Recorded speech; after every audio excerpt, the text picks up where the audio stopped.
I don't think he's perfect. Not surprised. Yes, Zimbabwe is a sovereign state. Yes. You understand?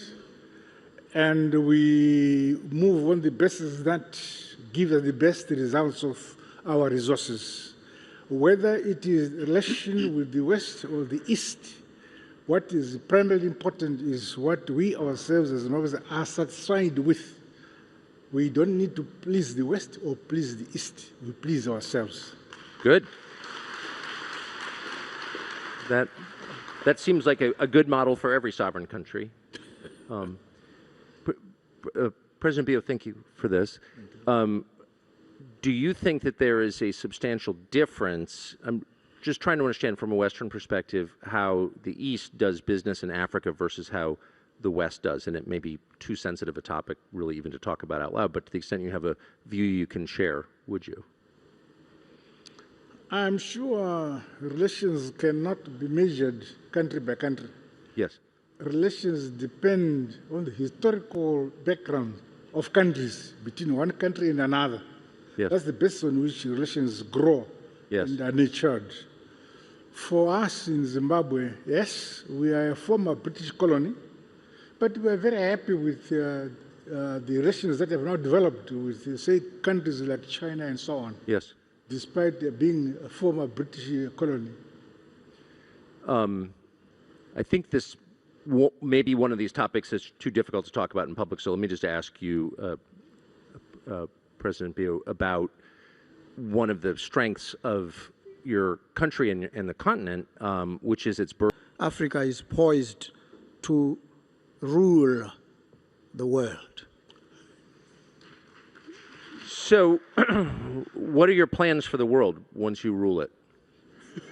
To make it fairer, to make it more equitable, to ensure that intellectual property is internalized in every part of the African continent, that innovation serves humanity, not just a predatory elite, and that everybody can partake equitably and benefit from the fruits of the economy and the vast opportunities that are available in the world.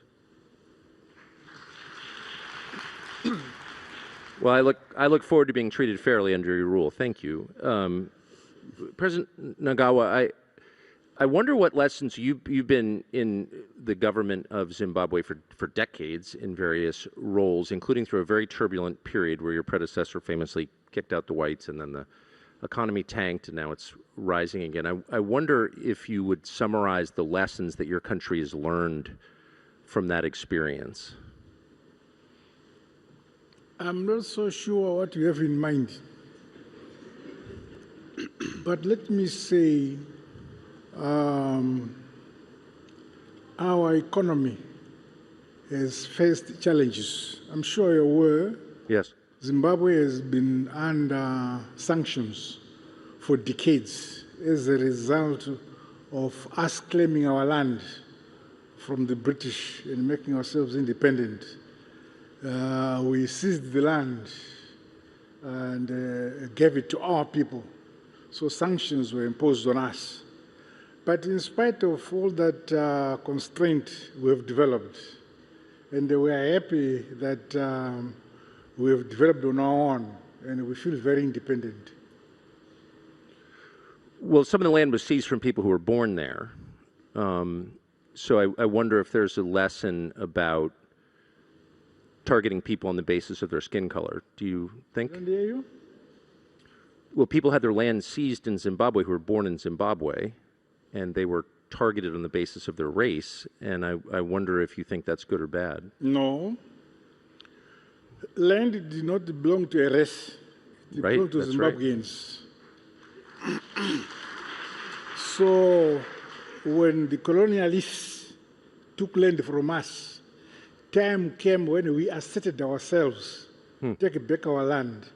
And those who wanted to have land at the same basis as the African people of Zimbabwe remained.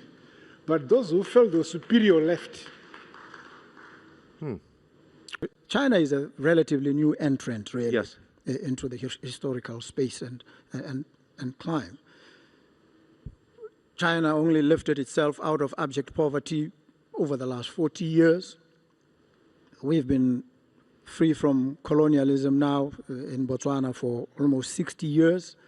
We have had an affinity with the West because of the relationship, the special relationship that we've had with them.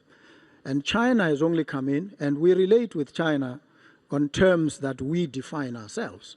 We look at what it is that China offers, what it is that we need, and we sit and good a deal as we are able to negotiate in a situation where all the parties come to the table and present their offerings. So I think the relations are shaped largely by what the interests of these African countries, ourselves included, are. Interesting. President Mnangagwa, what did you think of what happened in Venezuela last month? Venezuela is very far away from Zimbabwe. Yes, it is. yes, sir. But I wonder, I still wonder as a head of state, a longtime head of state, what you thought of that. I mean, you must pay attention to what happens to other heads of state. Yeah, but I don't know what we really read in Zimbabwe actually happens in Venezuela, but from what we read, we are interested to know why it is happening.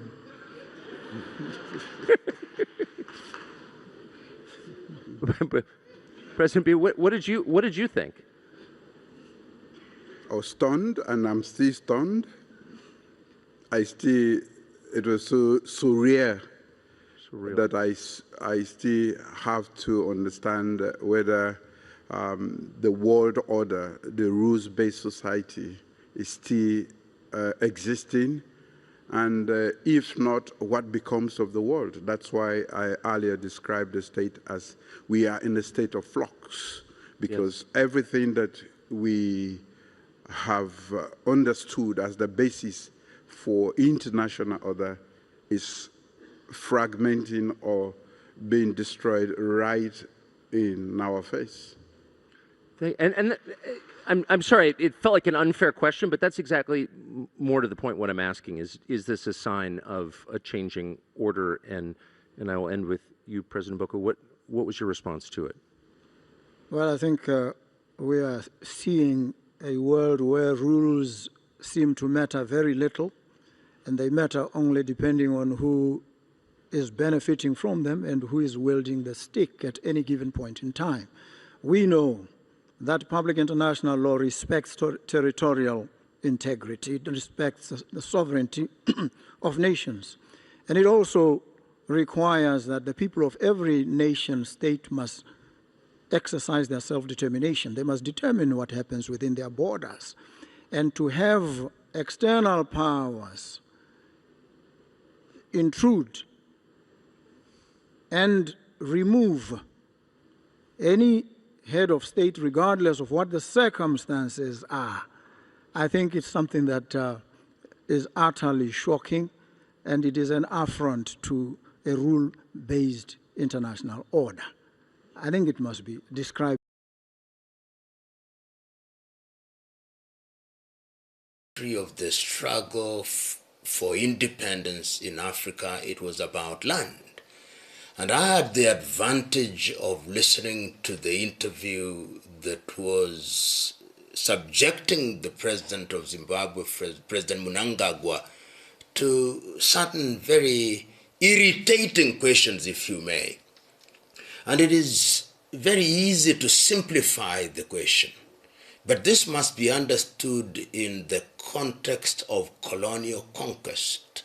And it's important to point out at the very outset that the international community at a certain stage, and much more prominently in 1945, when the United Nations came into being in San Francisco, did declare that colonization and colonies were anti-humanity. And if one understands it in that context, one must understand the land question in that very context. If you look at different experiences, particularly when the European powers sat in Berlin in 1884, 1885, and partitioned Africa into spheres of influence, And the countries which gained their independence gained it on the basis of those imposed boundaries. Then you see the land question. And if we were to start, say, from South Africa or Southern Africa when the Dutch came in 1600,